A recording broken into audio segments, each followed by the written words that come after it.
Alright folks, welcome to another beer review.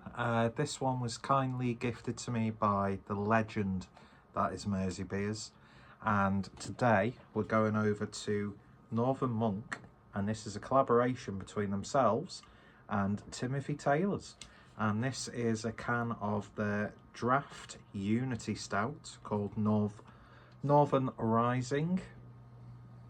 Now this is a beer that I initially saw but never actually purchased, and I wasn't expecting it, but a massive thank you, because I've got a feeling this is going to be pretty damn good. As you can see, big fan of Northern Monk, and I do like Timothy Taylor. When you get Landlord on cask and it's in good condition, fantastic. Even though it was once a very hipster, ironic thing to do. But yeah. New school versus old school, and yeah, let's see what it says. So this is the Cream of the North, a collaboration between two of the North's finest breweries, resulting in a silky smooth nitro stout. Chocolate and roasted malts plus Timothy Taylor's signature Golden Promise malted barley deliver a full-bodied stout with hints of dark chocolate, subtle caramel, and an easy drinking creamy finish. Craft brewed with northern pride and swirling with smooth, dark and malty flavours. Best served as cold as the north, and of course with it being nitro, invert and pour hard and then settle and enjoy. Really like the artwork on this one. Harkens back, well obviously it aligns with both Northern Monk and Timothy Taylor's branding, and I think it's done it remarkably well.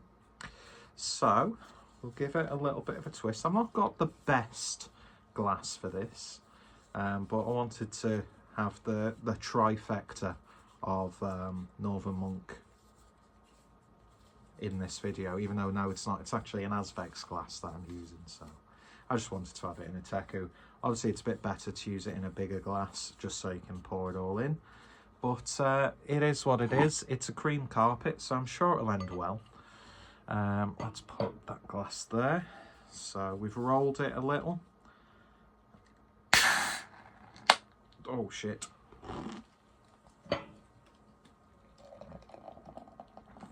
Aggressive pour. And yeah, that was a fuck up. So we'll let it settle. It's spilt all over me, so thankfully it's not on the carpet. But yeah, it's not cascading like I hoped it would, but it is what it is, folks. So anyway, do you know what? I'm going to put that there. It has splashed on the wall a little, but hey ho, it's just like I've had a massive fart.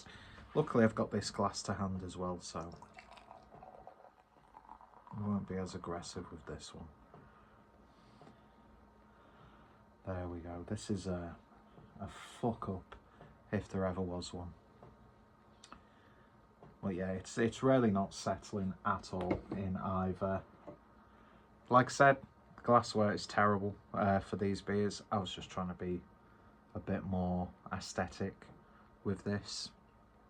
I do have like a big Northern Monk glass that I could have used, which would have been beyond perfect for this. But do you know what? It is what it is. Content is content, which I've learned after watching. I've been obsessed with LolCow Live on YouTube recently, even though Boogie2988 is one of the most detestable people I've ever seen on YouTube, who doesn't have a questionable, you know, sexual history with children. But it is what it is. And I'm becoming a big lover of Keemstar and Wings of Redemption. Excuse me. Anyway, beer in the glass then. On this travesty of a video. Completely, oh that was a burp, completely disrespecting the beer. Pretty much jet black in the glass. The head in that other glass is just not moving at all, so we'll just stick to this one. But yeah, certainly looks the part. If it was poured better and properly, it'd be looking much better than it does, but it still looks very nice in the glass.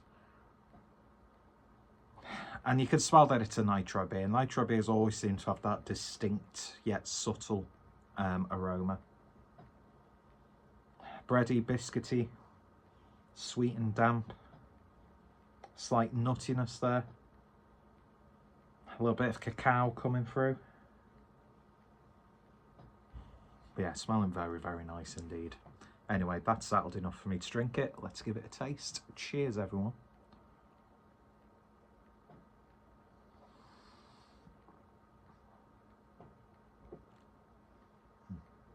That is silky smooth. Nice bitterness on the back end as well. Really creeps through. Not abundantly sweet, just the right amount. Like a slightly unseasoned cake mix that you've not put too much sugar in.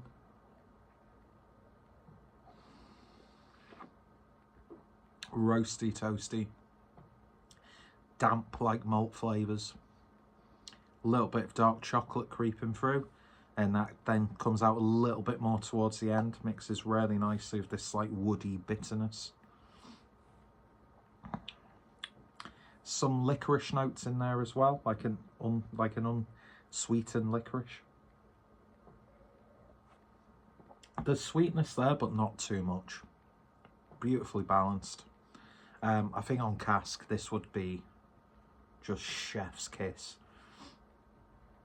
I mean, I'm not gonna lie, and this is probably down to, again, the pour more than anything else. I've had better nitro stouts in terms of that creamy, decadent mouthfeel. But again, I'm not going to hold it to... Yeah, I'm not going to say anything about that because, I mean, the pour was terrible, so that's probably not done the beer any favours. But flavour-wise, that's absolutely lovely, that. I like how woody it is. Oh yeah, perfect with like a steak and ale pie, this. That's very, very nice indeed. Very, very nice. This one's settled a little bit now. Looks nice in the glass. I better hurry up so I can wipe that off the wall before it stains.